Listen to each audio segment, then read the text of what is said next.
Peace Media Lab mempersembahkan video seri memahami konflik. Bagaimana konflik kekerasan terjadi? 1 tahun setelah reformasi awal tahun 1999, masyarakat Indonesia dikejutkan oleh konflik kekerasan komunal bernuansa agama dan etnis.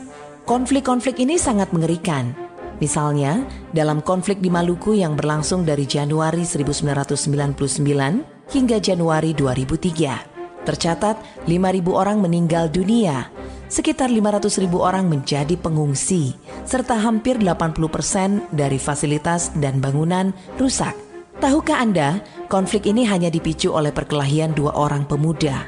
Tapi mengapa konflik ini meledak dan sulit dipadamkan hingga 4 tahun lamanya, serta memakan ribuan korban? Marilah kita mengenali dan memahami konflik. Konflik kekerasan berkecamuk karena ada suatu peristiwa. Misalnya perkelahian, pembunuhan, sengketa, perebutan kekuasaan, dan lain-lain. Inilah yang disebut pemicu konflik. Pemicu bisa dilihat peristiwanya dan akibatnya. Tetapi ada faktor lain yang mendasar, yaitu akar konflik. Akar konflik biasanya tidak terlihat di permukaan. Akar konflik ini bisa berupa ketidakadilan, diskriminasi, korupsi, dan lain-lain. Selama akar ini masih ada, maka konflik sulit dihilangkan. Akar konflik ini seperti ranting-ranting pohon yang kering. Jika ada pemicu, maka dengan mudah terbakar. Ketika ranting mulai terbakar, maka apinya bisa merembet karena ditiup angin, hingga terjadi kebakaran hutan yang luas. Angin inilah yang disebut akselerator konflik. Akselerator konflik bisa berupa isu agama, suku, atau identitas-identitas lain. 3 hal di atas disebut faktor konflik. Selain faktor konflik, suatu konflik berlangsung karena ada aktor. Siapakah mereka? Provokator, yaitu aktor-aktor utama yang terlibat dalam konflik.